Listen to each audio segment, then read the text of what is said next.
Welcome, Transformer fans. My name is Composite Enerjoe, and today's review is on the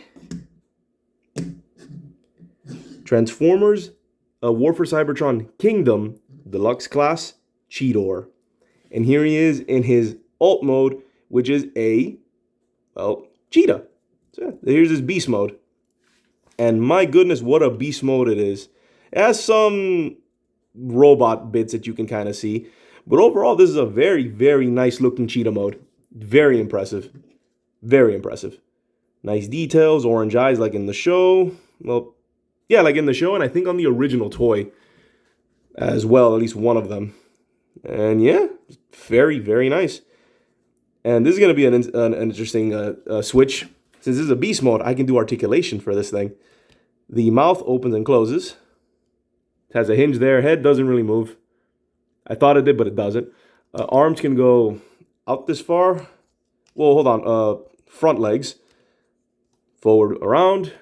Bend at his elbow. And ball joint at the paw. Legs can go out this far. Around, like so. Bend. Has a knee here. And another ball joint at the paw. So yeah. He is quite posable, although I like having him like this.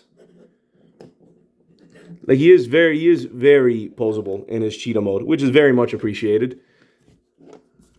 So yeah, that's pretty much it for his cheetah mode. It's a cheetah. It's very, very nicely done. Very good. I think this is a great improvement over his original Beast Wars figure. So on to transformation. First things first, you have to come back here. And I think this is first.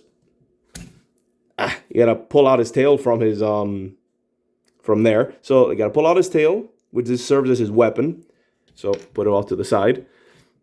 And now for the rest of this. How was this? Oh, you straighten out his legs. That kind of sounds familiar for any anyone who's ever tried any cheetah figures.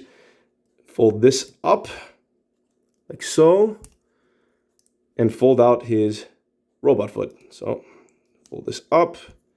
So fold out robot foot, and there we have his robot legs. More or less done. So now for the rest of him, it starts getting a little bit tricky. How was this? You have to open this up. Was it here? Okay, you do have to open this up. There we go. Separate these pieces. These little shell pieces, like so. Like so. Pop them open. And then you start separating his arms, like so. Oh. And if you didn't see that, you also have to open this piece up. So while he's exploded like this, you have to lower the jaw. And then you have to pull out, like carefully. Pull out the cheetah head. Then fold it in. Then you have to make sure that this peg goes into the port of the top of the mouth of the cheetah head. So there we go. Once you line it up properly, it does this. And then you go into these hinges here, these little flaps. And fold them back in. Fold them back in. Like so. And then here you just adjust his arms. Just the arms. He was, I did have a little trouble getting him into his cheetah mode the first time. Because I think I may have accidentally broken one of his pieces. I can't tell which one, but I remember messing with him the first time and I kind of broke something off. And I really hope there wasn't anything important, but it doesn't seem like there was. Oh, and you just rotate his head. There we have his very, very nicely done Cheetor head, which looks very, very similar to his original 90s Beast War version. I almost said G1, and I'm like, wait, that's not the same thing. So yeah, and yeah, that's it. These legs, you just adjust them. I like bending them up like this, and that's it. Oh, and for those of you who doesn't like this just sticking out, it was kind of there on the original toy and on the original character model. It's part of the character, honestly, so I can't really blame him. Oh, and also this hinge moves. But for the life of me, I don't know what it's for. Oh, I guess it's for that. Yeah, you need extra movement, it's for that. Which, speaking of which, on to articulation. Oh, I can't. If you can't tell, I actually really like the look of this figure. Personally, I feel it could be a little bit better. I don't know. He seems a bit too stubby, in my opinion. Maybe that's just me, but I still do really like this figure. So, head is on a ball joint. You look up that far, which is nice. Down, nothing, but it is indeed on a ball joint. Arms, if you move them out of this thing, can go out that far. Forward, back, swivel at the swivel at the arm, at the shoulder, bend at the elbow, and a wrist swivel. And you obviously you have this hinge here on both sides, which moves it forward and back outside of the shell. There is a waist, so you do have a waist swivel. The skirt, I guess, hinges up, which allows you to move forward that much. Back, not so much, but if you angle it out, you can kind of go further back. Like the back of his cheetah mode does get him here. So out that far, figure's a bit stiff. Forward, back, out. Swivel and bend at the knee. Up and down at the foot, as well as an ankle. So you can get him in some dynamic poses. In some fairly decent dynamic poses. So he is quite posable. I don't know what pose this is, but he's quite posable, trust me. The potential is there. Okay, I'll joke. Oh, and also the cheetah legs also still work if you really want to do something with that. So yeah, accessory-wise, he does come with this club, which, for those of you who remember, both in the show and the original toy, he came with what was referred to as a gut blaster. They replaced that with this club weapon, this tail club, which I find is a really neat homage to his Transmetal counterpart, which, funny enough, I actually have the Transmetal figure without the tail club, which you just plug on his hand like so. There you have a tail club. And that's it.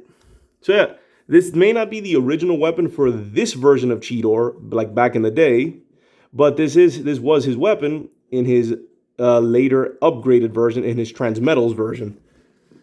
So it's a very nice homage. I actually really dig this. So yeah. Overall, nice, really nice update of the character, and I think it's about time we get another update of Beast Wars figures. I'm like super stoked about that, because if I haven't mentioned it before, I just adore Beast Wars, and I'm super excited that Kingdom is like doing newer versions. Oh, and as I did that while I was talking, size comparisons: Ratchet with his quarter, Cliff Jumper, just being Cliff Jumper. You don't need anything else.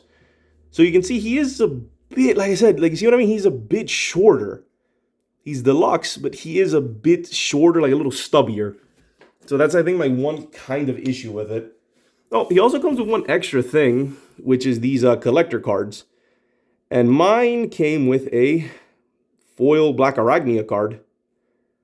I don't know if these are random. I don't think they are. But it is weird that they don't come with like their associated character. I would have preferred if they just came with their own character, like in other series. But it's all right. It's a Black Arachnia card, but it came with Cheetor. So that aside, so yeah, this is like the other thing that comes with it. And yeah, overall, awesome figure.